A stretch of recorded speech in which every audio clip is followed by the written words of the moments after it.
What we do is when people come to us, or when a prospect or a client comes to us and says, do I need redesign? The first thing we do is we'll do an audit for them. And the audit is not really a design audit. It's a conversion audit. Yeah. It's a performance audit. We look at Google Analytics. We look at their current sites. We look at best practices, and we say, well, your mobile version is not responsive. Your calls to action do not show on a mobile website. Or we say, if it's an e-commerce site, you don't have trust building elements in your cart or in your checkout. So this is definitely affecting your conversions. And if you did A, B, C, D, your conversions could improve by 15-20%. So this is what we do. But when you talk about a redesign, are you trying to improve slightly certain elements, or do you actually want a completely different look and feel for your design?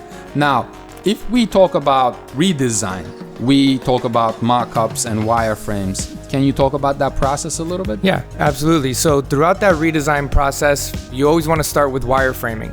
And essentially what that is how everything is going to be structured, where everything on the page is going to be. Once that step is approved, then you can go into the mock-up phase, right? The mock-up phase is where you'll actually see some, visuals, you'll see some images that are placeholders, and then you'll see your color scheme implemented onto the site as well. And then it really all depends on the back and forth, because again, design is subjective. Yeah. What looks good to you might not look good to me. But overall, the reason why we look at it from a conversion standpoint is because we want to see and get the numbers of what looks best to the masses, not just an individual's opinion. But so once you get those design mock-ups approved, and again, there's going to be back and forth, then you can go into the actual development stages of implementing that design. And then it's just about testing out how the user experience is using that new design and layout. Yep, got it. So to recap, the process is we first ask the prospect what they like, what they're thinking about. We get the brand guidelines. We look at some of the brands and the websites they like. Then after that, we evaluate. We send a questionnaire. They respond to the questionnaire. We give them wireframes of what we think the structure of the site should look like. They approve the wireframes. Then we go into the Photoshop mockups. We give them, for an e-commerce site, for example, we usually have homepage, inner page, like a category page, product page, and checkout mockups. These mockups are on Photoshop, and we review these. There are usually review sessions. We do anywhere from 2 to 3 review sessions, which means it goes back and forth 2 or 3 times. And then once they approve the mockups, we'll implement into the HTML, CSS.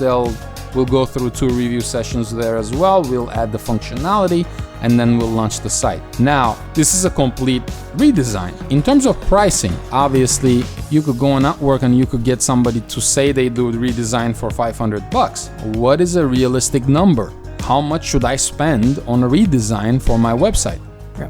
So I think the first thing that you should come in and have this in mind is, like you said, there's back and forth, right? So therefore, I'm gonna need to give you a retainer. There's gonna have to be a set retainer in place because of that back and forth.